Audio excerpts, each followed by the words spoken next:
क्यों? क्योंकि जीके का ज्यादा होता है तो वो घर पे ही पढ़ लेते हैं।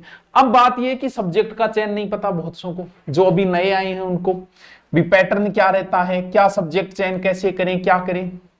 तो पहली बात तो ये कि भले ही आपका रीट लेवल फर्स्ट है या रीट लेवल सेकंड है, एक सब्जेक्ट तो आपकी सेम रहना है दोनों में। कौन सा? मैं इधर रीट लेवल फर्स्ट लिख देता हूं, इधर रीट लेवल सेकंड लिख देता हूं, दोनों को साथ साथ में बातें कर लेते। पहला 30 नंबर का होता है साइकोलॉजी, बाल मनोविज्ञान, इधर भी होगी साइको, और ये मैन में भी आपके काम आनी और प्री में दोनों में ही काम आनी। फिर आपको 2 भाषाओं का चयन करना पड़ता है, ठीक है, 2 लैंग्वेज का, इधर भी करना है और इधर भी। अब यहां एक बात को समझो आप, जो दूसरी लैंग्वेज है उसके बारे में। पहली लैंग्वेज आपको हिंदी ही लेनी है। क्यों? क्योंकि ये लेनी है, हिंदी होगी, मुझे पता है। पहली लैंग्वेज आपकी हिंदी है। अब दूसरी लैंग्वेज, जैसे किसी को उर्दू अच्छी आ रही है, उसे कुछ नहीं सोचना, उर्दू लो। जिसको पंजाबी अच्छी आ रही है, कोई टेंशन नहीं, पहली या दूसरी जो भी उसको लेनी है, पंजाबी लो। लेकिन द्विधा में तो वो है ना जिन्हें ना तो संस्कृत आती है और ना ही मेरी तरह उनको इंग्लिश आती है। बड़ी समस्या तो यह है कि सर हम दूसरी लैंग्वेज संस्कृत लें या इंग्लिश लें। तो अगर भाइयों और बहनों राजस्थान अंग्रेजी में कमजोर है, English is not come to Rajasthani, राजस्थानियों को इंग्लिश तो आती ही नहीं है मेरी तरह, यहां आपको क्या करना है, मेरा अपना व्यू है, आप अपने हिसाब से कर सकते हो, जो मर्जी वो करो।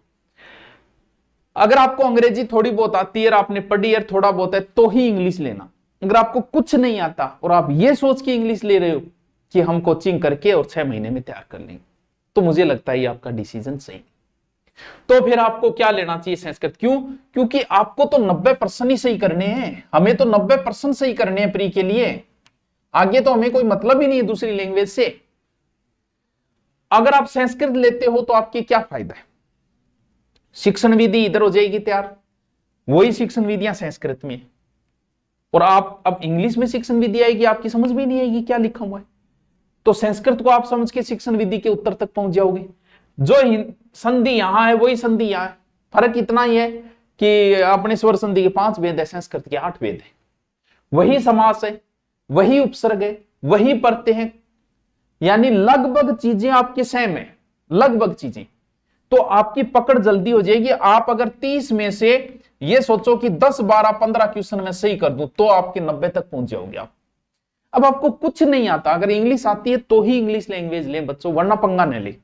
क्योंकि आपको ये वहम होगा अच्छा टीचर का अच्छी जगह कोचिंग करूंगा और 50,000 फीस दे दूंगा, जब मन इंग्लिश आना लीजिए को नहीं आनी मुना, बहुत मुश्किल काम होता है।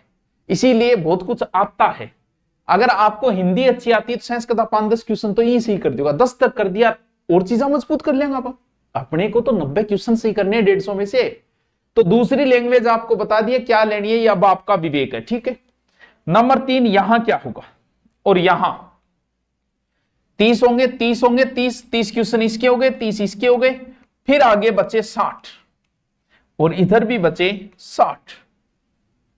अगर बात करें लैंग्वेज फेस्ट वालों के, तो इनके लगभग 30 क्वेश्चन आते हैं गणित के और 30 क्वेश्चन आते हैं पर्यावरण के। अब वो पर्यावरण में जीके के टाइप की, पर्यावरण में कल्चर जोड़ रखी है, पर्यावरण में लोक देवता जोड़ रखे है, वो पर्यावरण टाइप बोल देते हैं उसको, ठीक है, पर्यावरण अध्ययन हो गया। आओ इधर, मान लो आप साइंस के स्टूडेंट हो, तो आपके 60 क्वेश्चन जो आएंगे वो गणित और विज्ञान के आएंगे।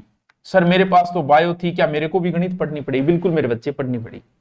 ये जो रीट लेवल फेस्ट की गणित है तो कोई अपर लेवल की गणित नहीं है, 1 से 8वीं तक जो गणित लगती है ना वो गणित है, बहुत इजी गणित है, ज्यादा लोड लेने की जरूरत नहीं है।